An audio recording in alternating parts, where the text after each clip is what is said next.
بسم اللہ الرحمن الرحیم نحمدہ ونصلی ونسلم علی رسولہ الکریم اما بعد۔ معزز ناظرین، امید ہے کہ آپ تمام احباب خیر و عافیت سے ہوں گے۔ آج ہمارا سبق نمبر 22 ہے اور آج کے سبق میں ہم مشہور پہاڑی چوٹیوں سے متعلق بات کرتے ہیں۔ اس سے پہلے ہم نے سبق نمبر 21 کے اندر مشہور پہاڑوں کا تذکرہ کیا، تو مشہور پہاڑوں کے درمیان میں بیچوں بیچ جو مشہور پہاڑی چوٹیاں ہیں جن کی بہت ہی زیادہ اونچائی ہے اور اس پر پہنچنے کے لیے اور ان کو سر کرنے کے لیے بہت ساری جانیں ضائع ہو گئی اور لوگ وہاں تک نہ پہنچ سکے، اور پھر کس نے اس کو سر کیا اور یہ کہاں کہاں پہ واقع ہے، ان کا محل وقوع کیا ہے اور ان کا ایڈریس اور ان کی پوری لوکیشن کیا ہے۔ تو آئیے آج ہم ان سے متعلق جانتے ہیں۔ مشہور پہاڑی چوٹیاں جو ہیں وہ 3 ہیں، ماؤنٹ ایورسٹ، K2 اور نانگا پربت۔ ان تینوں سے متعلق آج ہم جاننے کی کوشش کرتے ہیں۔ سب سے پہلے ماؤنٹ ایورسٹ کو شروع کرتے ہیں۔ ماؤنٹ ایورسٹ یہ دنیا کی سب سے اونچی چوٹی ہے، 8848 میٹر اس کی بلندی ہے، اور یہ سلسلہ کو ہمالیہ اور میں جو ہے نیپال اور چین کی سرحد پر یہ واقعہ آپ کو ڈاٹ ایک نظر آ رہا ہے، یہ ہے، اور یہاں پر بھی اس کو دکھایا گیا ہے کہ اس طرف تبت اور نیچے جو ہے وہ نیپال ہے، اور کھٹمنڈو کے قریب میں یہ دیکھیں آپ کو نظر آ رہی ہے پہاڑی چوٹی جو کہ ماؤنٹ ایورسٹ ہے۔ تو یہ ہے، یہاں پر یہ واقع ہے، اور پہلی بار اسے 29 مئی 1953 کے اندر ایڈمنڈ ہلری اور ٹیزنگ نورنگے نے اسے سر کیا، اور نذیر صابر وہ پہلا شخص تھا جس نے اسے سر کیا ہے۔ اور اس ماؤنٹ ایورسٹ کا جو نام ہے وہ شروع سے ہی متنازع فی اور اختلافی رہا ہے۔ شروع میں اسے جو نیپالی حکومت ہے اس نے اسے ساگر ماتا کا نام دیا تھا۔ تبت زمان میں اس کا نام چومولونگما تھا، مشہور ہوا تھا، اور پھر چونکہ 1951 کے اندر ایک برطانوی سروے مہم بھیجی گئی اور جس کے ذمہ دار ایڈرن ریوا تھے، اور اس نے اس بات کی طرف توجہ دلائی کہ اس کا نام جو ہے کوئی مشہور نہیں ہے، لہذا اس کا کوئی نام رکھا جائے۔ تو اس لیے اس اینڈرڈ ریوا کے جو ذمہ دار تھا، اس کے استاد جارج ایورسٹ کا بھی اس میں بہت بڑا دخل تھا، اور ان کا بہت بڑی اس میں محنت تھی اس مہم کے اندر۔ تو اس جارج ایورسٹ کے نام سے اس کا نام ماؤنٹ ایورسٹ رکھ دیا گیا۔ تو اگرچہ بعد میں اس کو کافی اس پہ یعنی اختلافات بھی ہوئے کہ بھائی یہ نام انگریزی نام نہیں رکھنا چاہیے، ہمیں اپنی زبان کا نام رکھنا چاہیے، لیکن چونکہ یہ نام مشہور ہو چکا ہے اور اب یہی نام ہے، تو اس کے اوپر بہت ساری مہمیں بھیجی گئیں اس کو سر کرنے کے لیے، لیکن بہت ساری مہمیں جو ہے اس میں لوگوں کو کافی نقصان اٹھانا پڑا اور جانیں اس میں چلی گئی۔ 1924 میں جارج میلوری اور اینڈرو ریوا نامی 2 برطانویوں نے اسے سر کرنے کی کوشش کی، لیکن وہ دونوں واپس نہ آ سکے۔ 1934 میں ایک برطانوی ماوریس ولسن نے چڑھنے کی کوشش کی، لیکن وہ بھی مارا گیا۔ 1938 میں ایک برطانوی مہم 27,000 فٹ تک پہنچی، لیکن برے موسم کی وجہ سے واپس آنا پڑا۔ 1951 میں ایک برطانوی مہم نے ماؤنٹ ایورسٹ کا سروے کیا۔ 1952 میں متعدد مہمات نے اسے سر کرنے کی کوشش کی، لیکن انہیں برے موسم کی وجہ سے واپس آنا پڑا۔ بہرحال 1953 عیسوی کی برطانوی مہم میں اسے سر کر لیا گیا۔ 1996 میں اس پر چڑھتے ہوئے 15 لوگ مارے گئے، اور 2005 میں اس پر ایک فرانسیسی یورو کاپٹر جو تھا ہیلی کاپٹر اس پر اترا اور کئی منٹ وہاں گزار کر نیچے آیا۔ تو یہ ہے ماؤنٹ ایورسٹ اور سب سے دنیا کی بلند ترین چوٹی۔ دوسرے نمبر پر تذکرہ کرتے ہیں K2 کا۔ K2 دنیا کی دوسری بلند ترین چوٹی ہے، اور یہ سلسلہ کوہ قراقرم پاکستان میں واقع ہے۔ اس کی بلندی 8611 میٹر ہے، یعنی 28,251 فٹ بنتے ہیں۔ اسے 2 اطالوی کوہ پیماؤں لیساڈلی اور کمانونی نے 31 جولائی 1954 عیسوی میں اس کو سر کیا، اور اسے ماؤنٹ گارڈون آسٹن اور شاہ گوری بھی کہتے ہیں۔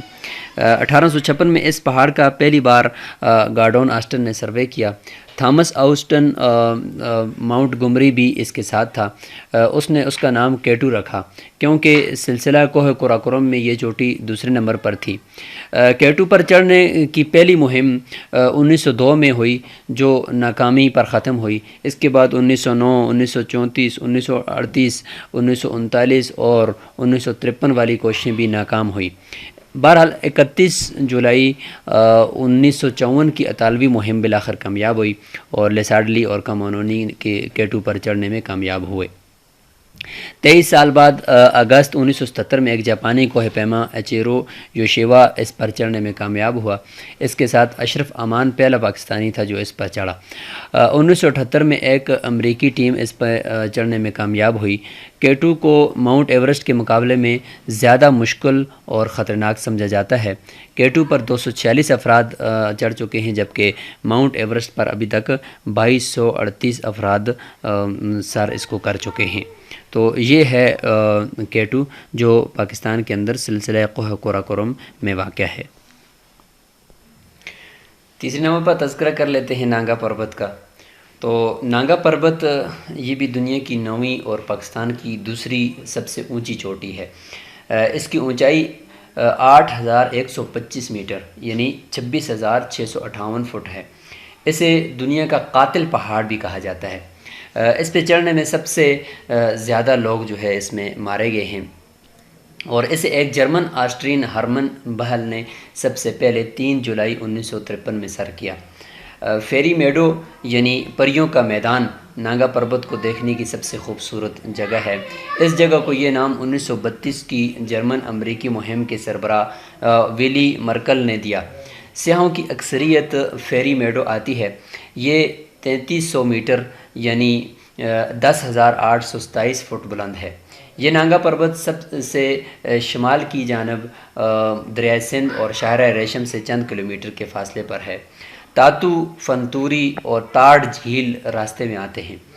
1895 میں البرٹ ممبری نے اسے سر کرنے کی کوشش کی اور وہ قریباً 7000 میٹر کی بلندی پر پہنچا تھا کہ اس کے 2 ساتھی گر کر مر گئے اور اسے واپس آنا پڑا. 1930 کی دہائی میں جرمنوں نے 6 بار اسے سر کرنے کی کوشش کی لیکن ناکام رہے. ایک جرمن آسٹرین ہرمن بہل 3 جولائی 1953 کو اسے سر کرنے میں کامیاب رہا. اس کے چڑھنے تک تقریباً 31 لوگ اس کے سر کرنے میں مارے جا چکے تھے. ہرمن بہل نے اسے آکسیجن کی مدد کے بغیر سر کیا. 1962 عیسوی کو اسے 3 جرمنوں نے سر کیا. 1970 میں تیسری بار رائن ہولڈ میسز اور اس کا بھائی گنتھر اس پر چڑھے. اترتے ہوئے گنتھر مارا گیا. 1978 میں رائن ہولڈر اور میسنز نے اسے اکیلے سر کیا. نانگا پروت کے ساتھ جرمن بہت متعلق رہے اس لیے اسے جرمن پہاڑ بھی کہتے ہیں. نانگا پروت کی چوٹی پر برف نہیں ٹھہرتی، یہ ننگی رہتی ہے اور اگر تھوڑی بہت ٹھہرتی ہے تو پھر وہ گلیشیئر کی شکل میں واپس نیچے گر جاتی ہے. اس لیے اس کا نام بھی نانگا پروت ہی رکھا ہے. اگر آپ نانگا پروت کا نظارہ کرنا چاہتے ہیں تو ہم آپ کو اس کی لوکیشن بتا دیتے ہیں کہ اسلام آباد کے ساتھ پیرودائی بس اڈا ہوگا تو وہاں سے شاہراہ ریشم کے ذریعے گلگت جانے والی بس میں آپ سوار ہوں گے. اور اب تو جو سی پیک ہے اس کی وجہ سے بہترین ایک موٹر وے بھی بن چکا ہے. اس پہ آپ چلے جائیں گے اور چند ہی گھنٹوں میں آپ تقریباً گلگت کے قریب ہو جائیں گے اور پھر تقریباً 1-2 دن کے اندر آپ گلگت تک پہنچ جائیں گے. اور جب آپ سوار ہوں گے بس اڈے سے شاہراہ ریشم کے راستے سے تو رائے کوٹ برج پر جو کہ دریائے سندھ پر ہے اس کے قریب اتر جائیں. یہ فاصلہ تقریباً 400 کلومیٹر سے زیادہ بنتا ہے. رائے کوٹ برج سے پیدل روانہ ہوں یا وہاں سے ایک جیپ لے لیں. جیپ تاتو گاؤں تک جائے گی. یہ 10 کلومیٹر کا فاصلہ ہے. وہاں سے پیدل یا گدوں پر یا خچروں وغیرہ پر سامان رکھ کر بذریعہ فنتوری یا سیدھے فیری میڈو پہنچ جائیں. زمین پر قدرت ساز خطوں میں سے خوبصورت ترین مناظر اور قدرت کا شاہکار ناگا پربت کی شکل میں آپ کے سامنے ہوگا. نظارہ کیجیے اور اللہ رب العالمین کی قدرت کے یقین سے دل کو لبریز کیجیے. فیری میڈو میں رات گزارنے کے لیے خیمے بھی مل جاتے ہیں اور کھانا بھی مل جاتا ہے.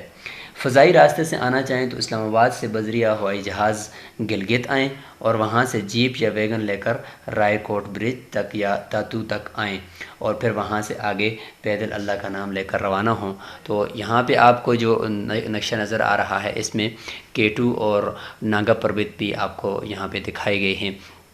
تو آج ہم نے کچھ مشہور پہاڑی چوٹیوں کا اور مشہور جو پاکستان کے اندر مشہور پہاڑی چوٹیاں تھیں ان کا تذکرہ کیا. تو انشاءاللہ اگلے چند اسباق کے اندر یہ جو ہمارا طبی جغرافیہ ہے یہ چلتا رہے گا. اور اس کا قرۂ خاکی چونکہ مکمل ہو چکا ہے، اب ہم قرۂ آبی کی طرف یعنی تری والا جو پانی والا حصہ ہے اس کو طبی جغرافیہ اس قرۂ ارض کے اوپر تو ہم اس کا تذکرہ کریں گے. تو یہاں پر ہمارا قرۂ خاکی یعنی خشکی والا جو حصہ تھا اس کی مشہور اجسام، صحرا، پہاڑ، پہاڑی چوٹیاں اور مشہور بر اعظم جو بڑے بڑے بر اعظم ہیں ان کا ہم نے تذکرہ کر لیا ہے. انشاءاللہ آگے جو تری والے حصہ ہوگا جو کہ زمین قرۂ ارض کے اوپر سب سے زیادہ پانی ہے تو اس لیے ہم اس کے اندر اس کا تذکرہ کریں گے اور ان جگہوں کے نام رکھیں گے اور ان کا پورے قرۂ ارض کے اوپر ہم ان کا ایڈریس اور ان کی پوری لوکیشن کو ہم آپ کو دکھانے کی کوشش کریں گے. السلام علیکم ورحمۃ اللہ وبرکاتہ.